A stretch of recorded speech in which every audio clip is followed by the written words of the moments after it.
Am I the asshole for laughing when my aunt told my stepmom that depression doesn't excuse sleeping with a married man? Sorry for the long title, I really had no idea what title to explain the situation. My first language is Spanish. Long story short, 2 years ago my father left my mother to go with his mistress, whom I will call Anna, common name. My mother never had any idea about the infidelity. Anna knew that my father was married. She even went to the house with him to take his things. One day he simply told my mother that he is no longer in love with her and wants to be happy with Anna. I was there when everything happened. Anna was depressed. She had many scars on her legs and arms. I don't go to my father's house. It makes me uncomfortable to be around them for obvious reasons. Anna is overly nice and it's really uncomfortable. A few days ago it was my grandfather's birthday and the whole family was together, including Anna. I have an aunt who suffers from depression and other more heavy things like schizophrenia. She has tried to hurt herself many times. At one point in the night there was only my father, my aunt, Anna, another aunt and I in the living room. For some reason my aunt and Anna were talking about some serious things and at one point and began to say that depression made her do many things trying to feel fulfilled, that she could only overcome depression when she met my father and he saved her, that meeting him was the key to overcome her depression and now she's finally happy thanks to him. I know about that because Anna often tried to bond with me by telling me how much she suffered in her life and how my father saved her. She has always justified herself that she was depressed and was in a hard place in her life before my father saved her.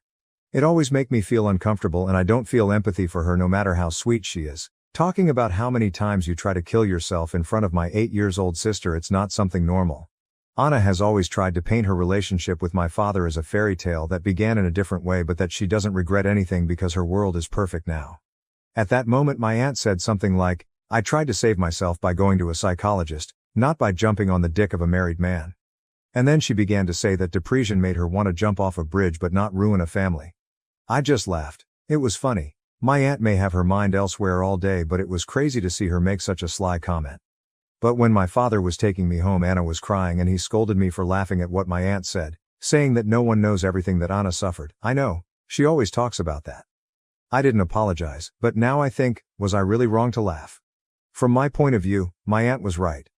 Update 1, hello, some things happened over the weekend. My aunt came home, I live with my mother, and told my mom what happened. My mother hates my dad for obvious reasons, but still she's been really nice to him and tried to keep us out of all those problems they have. My mother is honestly a saint. My sister is an 8-year-old girl and she really hates Anna. Anna once tried to get along with my sister and told her about the time she wanted to commit suicide and how my dad saved her. After that my sister came home asking my mother if she had ever thought about committing suicide. That's not a question an 8-year-old girl should ask and my sister even asked me questions about suicide after that. I don't really know what else exactly Anna said to her but it definitely affected her as a little girl. It's not even something you should talk about with a girl of that age. My mother was furious and since that day she forbids my father to have my younger sister near Anna as she considers her a dangerous and unstable person around children.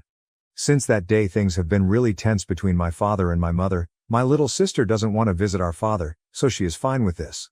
My aunt told my mother that Anna talked about it again but this time in front of me. Apparently my father and Anna were totally forbidden to talk about these things in front of me too. I'm not a little kid but apparently that was the arrangement my mother made with my father when she set boundaries for them. My aunt told her what happened that day and I confessed to my mother that Anna and my father talk a lot about those suicide attempts in front of me, which is something I should have talked about before, but at that moment I didn't want problems and decided to just ignore them. I told my mom that for that reason I am not going to my father's house anymore and my mother got very upset with him. The next day she went to talk to my father. I don't know what they talked about, she just came back saying that Anna can't get close to us anymore. She told me that she can't forbid me from being near my father and that's my decision but Anna is extremely forbidden to set foot in the same place where I and my sister are. My paternal grandparents agreed and my aunts too, they knew about the situation with my younger sister. I haven't spoken to my father, but my cousin told me that my father argued with my grandfather. He often says that Anna is a good person and we don't understand the pain she suffered, so I guess he's upset with all of us now for our great lack of empathy, as he always says. I don't know. At least now I won't see them for a while. It was a boring update but that's what happened. Ha ha. Update 2. Hi. I wasn't planning to make another update but we've had a lot of problems with Anna, too many and I think now even my father has realized that she's crazy. I have stopped going to see my father and my father's parents stopped allowing him to go with Anna to their house since I am there a lot and my mother does not allow her to come near me or my sister. Anna began to have the strange behavior of starting to send me texts. First she apologized to me but insisted that my father misses me and my sister. I replied to her that my mother does not allow us to talk to her and she said that she is my father's partner, so we have to get used to her being around.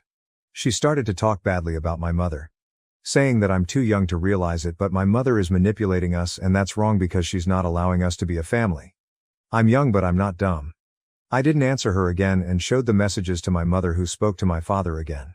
My father knew nothing about this and apparently had an argument with Anna about this since now my mother is planning to take away his last name from our name to end this shit show and protect us. I don't understand too much about this, but in my country you can go to court and take out your father's surname making him have no right over you anymore. I honestly believe that neither my sister nor I would have any problem with this but I think my mother just said that to scare him. This is something I heard from my aunt and I don't know how much of this is real but my father has been staying at my grandparents' house. One of those nights Anna went to knock on the door looking for him just to argue. She and my father began to argue. Anna yelled at my dad that he couldn't leave her like that but nothing else happened because my grandfather kicked her out. My aunt also told me that my father told her that Anna sends him messages like, "If you leave me I will kill myself. You can't leave me." So my father is afraid of leaving her and afraid of her. Less than 2 days ago I found out that my father had to leave work quickly because she sent him goodbye messages. Nothing happened to her, she just cut her arms as always. My aunt said that this is something that Anna has always done. Even when the affair started she sent him messages saying that she was about to commit suicide so that my father would go to her. This is something that Anna also told me but in a more romantic way. It always scared me. I have no contact with my father and I avoid him when he's at grandpa's house but as far as my aunt has told me, he doesn't know what to do since he misses us but is afraid to leave her and that she will kill herself. I feel bad for thinking this but I'm really relieved to be hearing all this from afar. I'm so thankful that my mom forbade us to see her before all this happens, and honestly this is his karma so I'm not going to get into this. Now to the next story, story 2. My husband and I are on the brink of divorce, and we are desperately seeking advice. Can our marriage be saved? Throwaway account due to friends family following the main account, omitting some personal information for sake of anonymity. I'm going to try and make a timeline of events in our relationship for context. TLDR at bottom. Met when we were 9. Started dating at 12, mind you this was that middle school type of dating. He cheated on me when we were 15 or 16, at this point we were on again, off again, which continued until we were 17. I got a full ride to a university across the country for athletics and academics when I was 18. My first and only semester there, I hated the team and the coaches and I had no friends. He flew out to visit me and we got engaged at 18 years old. He flew back a little over a month later and we had a courthouse wedding. I came home after the semester finished. He was 18 and I was 19 when he joined a very difficult prestigious branch of the military. He left for 3 months for training, which was difficult but we did fine. He came back for a few weeks and then left for a few more months for school for his particular job. During this time, I would later find out, he signed himself up on Bumble, and paid $50+ in upgrades for more swipes. He insists he never met anyone from it and no conversations that he had were ever anything more than introductions. He also, again, I would later find out a few years later, spent over $600 at a strip club. He says he was pressured by seniors to go and ended up paying for a VIP room for one of his buddies because he got the room and then didn't have the money to pay for it and my husband said his friend was going to get into trouble. That weekend, he would go up and down the coast going to various clubs and another strip club from what I've gathered. At 19, we moved states and got our first house together. At 20, he deployed. This would be a very difficult time in our lives, and even more difficult after he got home. He developed a pornography addiction while deployed. I remember sitting on the bathroom floor at 4 a.m. refreshing one of his social media accounts, which I could see his following numbers go up about every 5 minutes. All porn accounts. He pressured me for pictures and videos and I would feel guilty for not doing the things he wanted and I felt like if I didn't he was just going to find someone else to do it for him. He came home 6 months later and we were okay. Except I noticed after a few weeks that as soon as he came home from work he would practically beeline it to the bathroom and shower for 45+ minutes. Sometimes I would even go into the bathroom after and I could tell he dropped the bottle of lube on the ground and it was still slippery. Or I could see the ring on the counter from the bottom of the bottle. I did my best to ignore it, until one day I saw a charge on our account for $30 to someone with a very interesting name. I confronted him and he immediately looked away, took a deep breath, brushed his hand through his hair and sputtered out a quick excuse that it was his buddy's wife who bought them all lunch during work. I don't know why but I said okay and left it at that. He got up a few minutes later saying he felt sick and went to lay down. I got a text from him an hour later saying he was sorry and that he developed a pornography addiction over deployment and he sent money to a girl for her premium Snapchat or something. He says he felt so guilty he didn't even look at anything and he deleted her right after he sent the money. I realized that the day this transaction took place, he had bought me flowers. He has never done that before, not even on any special occasions. From here on the dates get confusing for me. I don't remember what happened first or when or how far apart, but I'll do my best to include as much information as I remember. Sometime later, maybe weeks, maybe months, I woke up to a message from an old acquaintance on a certain social media site. I think we were still 20 or maybe 21. I don't remember what exactly she said, something along the lines of, "I just wanted you to know Hex said this to me." Or something like that. He had messaged her the night prior, whilst drinking at a friend's house down the road, that he loved and missed her. I wish so badly I could remember more, but for some reason I can't. I know she said something like, "You can't be saying that you're married." And he said something along the lines of, "I don't care." I screamed at him to wake up, but he was still drunk. I told him I wanted a divorce. I locked myself in the bathroom and hurt myself because I wanted to feel anything other than how I felt at that moment. I don't know how much time passed. When he opened the door, he said he didn't send those messages. He said that he left his phone plugged into the speaker and his friend was using it to play music. He said his friend must have seen the girl's story and messaged her trying to get nudes. He even pulled out his phone with proof, a text conversation between him and his friend confirming that the friend had messaged her and said he was sorry. I don't know why, but I believed him immediately. I remember having the most euphoric feeling of, I don't know what the word is, but whatever you feel when you let out a breath you've been holding and say, "Oh, thank God." I'm getting frustrated writing this because I'm realizing how much I'm forgetting and I feel like I'm missing something. At 21 I think, shit hit the fan. I think at this point I had gone through his phone several times and found internet history and links that he had clicked through one of his social media accounts to hundreds of different OnlyFans sites. One night I went through his entire dollar account history since 2018 and found the charge for the strip club and Bumble. He said the Bumble charge wasn't him, it was a senior who used his card because he had gotten frozen or something ridiculous like that. I of course believed him. I don't know why. I can't remember at what point I found out that he lied about messaging the girl on social media. I think it was after I had looked through his phone again and I found text messages between him and his friend that was the one who allegedly sent the messages. His friend said something like, "Bro, I can't even go to parties that your wife is at because she hates me LOL, or something like that. But they both confirmed what I didn't want to believe. My husband had taken my phone, deleted the messages sent to me by the girl, and got his friend in on this elaborate story. I can't remember when I found out that he did in fact download and pay for upgrades on Bumble. I think I just knew at this point he was lying, and grilled him long enough that he relented. He said he never met anyone or anything, and he said during the conversation, "I only paid for the upgrade because no one would ever swipe for me." Or something like that. I can't remember at what point we went to Legal on Base and got information to file for divorce. I'd never seen him cry before besides one other time. After we got married, at the airport, he cried so hard and he wouldn't let me see. Just hugged me and buried my face in his chest so I wouldn't see. He said he didn't want to leave. But he cried constantly after I told him this was it and that I had an appointment and paperwork filled out to file for divorce. I'd never seen him like this before. Constantly saying he was sorry, deleting every social media account he'd ever owned. Crying at the drop of a pin. Saying things like he will never marry again, I could have everything in our savings, he'd pay for me to finish college if that's what I wanted. I relented and we went to marriage counseling. He stepped up a lot. He was never on his phone anymore. Would keep his phone unlocked and face up on the table. Told me I could go through it any time I asked. Promised to stop watching porn. He even started cleaning the house and making dinner before I got home from work. He stopped drinking with his friends. It was a complete 180. For a while. The issues started to arise when every little thing would trigger a panic attack. He couldn't hang out with his friends without me freaking out. He began drinking with his friends again maybe a few weeks later. One night he wasn't home by the time he told me he would be and I just broke. I ended up in the hospital and it was just the start of this toxic cycle. He would do something that would trigger me. Whether it be drinking with his friends or the occasional YouTube short I would see in his watch history of a half-naked woman with her tits out and bouncing up and down. I would scream at him and berate him and degrade him because I wanted him to feel exactly how I felt.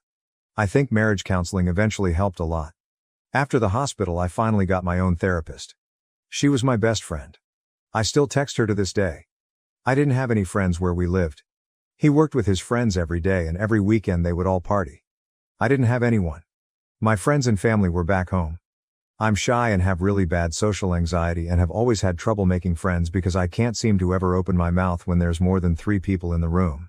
Whenever he would leave to go anywhere, I felt so alone. I think at 22 our marriage really started improving again. We went on vacation together and were able to work through a lot of issues and we were able to communicate things we were feeling and it was amazing. We both felt so heard and we were able to find happy mediums on issues and relayed boundaries that each of us respected. I was 23 when I moved home a few months before his contract ended. He tied up his loose ends on the house and work and he moved back home with me. He tried working a night shift blue-collar job, making good money, even more than he made in the military. But he hated it. He hated everything about it. He missed his friends and his job. His friends were his family. This was the first time I'd ever seen him truly depressed. 5 months later he joined a different branch of the military. I didn't want him to. I wanted him to stay and have a normal life with me. I wanted to work normal jobs and have a family. He doesn't. He said he doesn't even want a family. I had started nursing school and my best friend whom I hardly ever got to see had a baby. I finally had a group of friends and family I was able to hang out with every week. He left and got stationed in a different state, but only about 600 miles away this time. Far, but drivable. He came home for a visit after only a week of being there. We were doing good at this point, texting and calling a lot. A little over a month ago he left to go across the country for a 6-week exercise in the desert. He didn't have his phone for most of it, but he was able to text me once over a week ago. He didn't text again after that, until I messaged him letting him know that a pet of mine had died. He replied immediately. I've realized that he has had his phone, but just hasn't been talking to me. Yesterday, he texted me in the morning letting me know that he was going to spend an upcoming holiday with an old military friend from his previous branch, and then the holiday after that he wanted to go see his extended family in a different state. We've talked a lot since then, not about anything good. I've asked why he's pushing me away and he said he's focusing on his goals. I said I felt like I was being put on the back burner until he was ready to acknowledge me and our marriage, and I tried to tell him he didn't have to be alone and that I would support him. He said, "You can't though. You say you can but you didn't support college or the CIA, so I kinda felt I should just do this alone and get rid of some of the negativity." And I realized he was right. He brought up college when we were about 21, maybe 22, and I actually scoffed at him because I didn't realize he was being serious. I didn't believe he could do something like that. He barely graduated high school. He went to 4 different high schools total, never getting above a 1.5 GPA. I tried doing his homework to keep him afloat but he didn't care. I even got him enrolled in the same online academy that I attended, due to public school not fitting around my athletic schedule, and I had to do every class and every assignment for him because he would never do them. He ended up graduating from what you would call an alternative high school. After telling me he wanted to go to college, he then told me he was going to join the CIA. This was just unfathomable to me. I didn't know what to do because he wanted my support, but I also didn't want to lie to him and tell him I believed in him. I guess I still don't. And I feel awful, and I can't imagine the feeling of your spouse not supporting you unconditionally. I don't know how to support him in something I just don't think he can do. And now we're here. Neither of us want a divorce. Both of us know our relationship hasn't been the best. We both don't know what to do. I would feel so lost and empty without him. I've known him for more than half of my life. Our personalities are formed around each other. We talk the same, we have the same mannerisms. We experienced growing up together and becoming adults together. I just want to add that these experiences I've listed were the worst times. We've had amazing experiences together. We have so much fucking fun together. He makes me laugh more than anyone else can. He knows everything about me and has been there for every important moment in my life. I'm absolutely terrified of the future. I'm scared to tell my family if we get a divorce. I don't want to be another statistic. I know we got married young. I know we are a military family. I know that most of these marriages ended in divorce, but I really fucking thought we were different. I don't want to start over. I'm almost 24 and I know that's still considered young, but I've known him for 14 years. I thought we would have started thinking about having a family together by now. He just wants to focus on his career and says he doesn't think he even wants a family. I don't know what to do anymore. If you're still here, thanks for reading. I apologize if I'm all over the place. I haven't ever shared all this with anyone. I'm embarrassed of my situation and feel at a loss at what to do anymore. I'm really nervous to read any replies because I think I know what they're all going to say.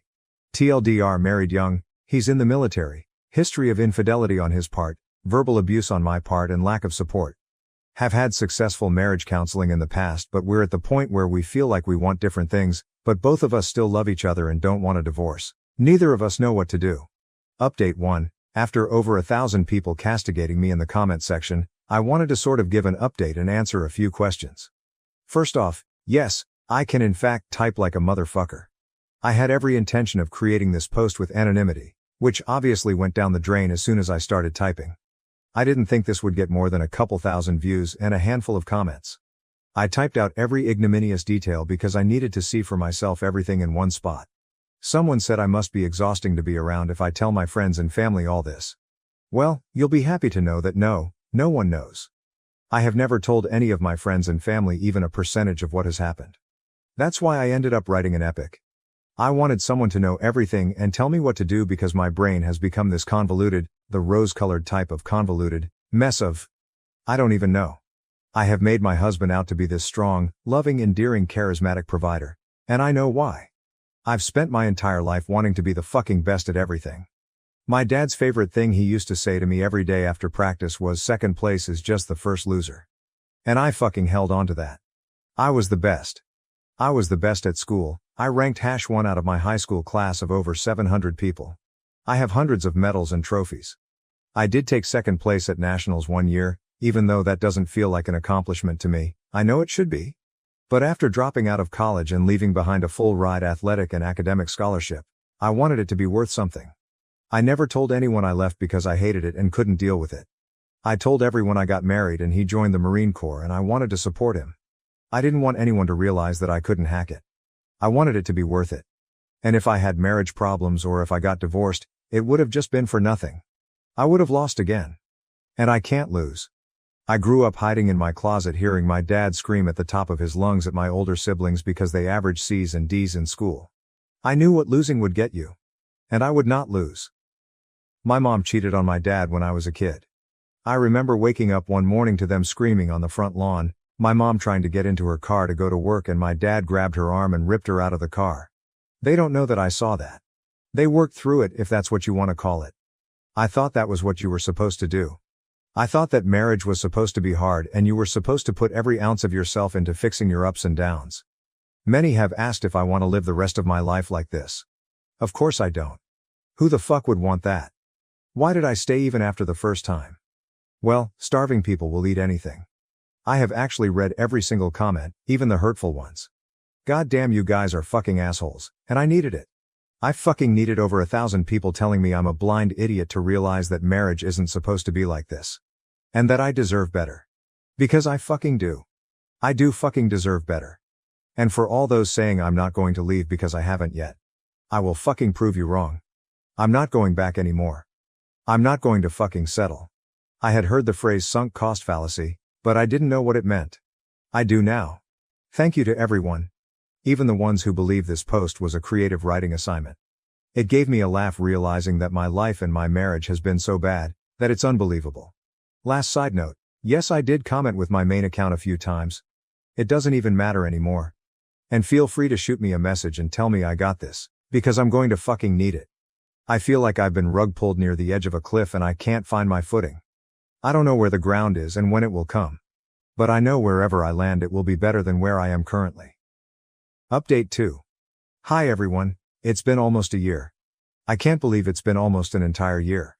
I don't think I've ever made an update like this before, so hopefully I do it right and it's not removed. I meant to update sooner, I really did. But I have been busy living my life to the fullest extent possible. I can honestly say I didn't even think it was possible to enjoy life this much. I have never experienced happiness like this. I'm honestly having a hard time putting it into words how amazing my life has become. I filed for divorce probably within 48 hours of making that post.